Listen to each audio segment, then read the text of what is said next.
పేరు? Lakshmi Soumya.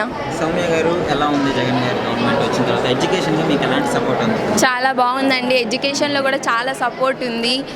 Fee reimbursement ఇవ్వడం కానీ లైక్ మదర్స్కి ఇవ్వడం అన్నీ చాలా బాగున్నాయండి. సో ఇప్పుడు ఆయన పెట్టిన స్కీమ్స్ మదర్స్కి ఇవ్వడం, ఇంగ్లీష్ మీడియం పెట్టడం, స్కూల్ ఎన్విరాన్మెంట్ ఇవేం బాగాలేదు, అట్లా చేయకూడదు అని అపోజిషన్ నుంచి అంటున్నారు కదా. అపోజిషన్ వాళ్ళు 100 అంటారండి, మనం పట్టించుకోకూడదు. మనకు జగన్మోహన్ రెడ్డి గారు ఏం చేస్తున్నారో మీకు తెలుసు, మనకి తెలుసు. సో మనం అవన్నీ పట్టించుకోకూడదు. ఓకే. సో ఎడ్యుకేషన్ గురించి కాకుండా మిగతా పథకాలు పెడుతున్నారు అందరికీ, సంక్షేమ పథకాలు ఇస్తున్నాడు కదా. మూడు కాకుండా మిగతా 40 సంవత్సరాల వాళ్ళు కానీ మిషన్ కానీ ఇట్లా పని చేసుకునే వాళ్ళందరికీ జగన్ గారు సపోర్ట్ చేస్తున్నారండి. అది ఎలా అనిపిస్తుంది?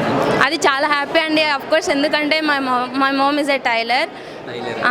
ఇంట్లో అంటే డ్వాక్రాలో ఉంటారు కదా, వాళ్ళకంటూ గ్రూప్స్ ఉంటాయి. డ్వాక్రా గ్రూప్స్ సపోర్ట్ చేస్తున్నారు. 45 ఏజ్, లైక్ ఇప్పుడు మై గ్రాండ్ మదర్ ఉన్నారు, తను ఏ వర్క్ చేయలేకపోయినా అట్లీస్ట్ తనకున్న ఏజ్కి రెస్పెక్ట్ ఇచ్చి సపోర్ట్ చేస్తున్నారు.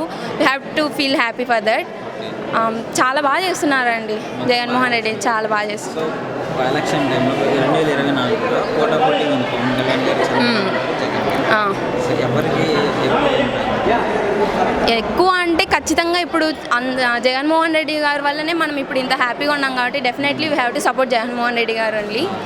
ఖచ్చితంగా మనం జగన్మోహన్ రెడ్డి గారికి ఓట్ వేస్తాం, ఆయనే గెలిపిస్తాం తర్వాత కూడా. ఓకే. ఇప్పుడు ఆయన హెల్ప్ చేస్తున్నారు కదా, వైజాగ్లో బోట్ వాళ్ళకి హెల్ప్ చేశారు. సో తుఫాన్ వచ్చిన వాళ్ళకి హెల్ప్ చేస్తున్నారు. దాన్ని ఓటు కోసమే చేస్తున్నాడు జగన్ గారు అని చెప్పేసి బయట స్ప్రెడ్ చేస్తున్నారు. లేదండి, ఆయన హెల్ప్ చేస్తున్నారు. వాళ్ళు తీసుకునే వాళ్ళు తీసుకొని తనకి ఉంటున్నారు, తీసుకొని లేని వాళ్ళంతా ఆపోజిషన్గా చెప్పుకుంటున్నారు. జగన్మోహన్ రెడ్డి గారు మన మీద ఉన్న కేర్తో అలా చేస్తున్నారు.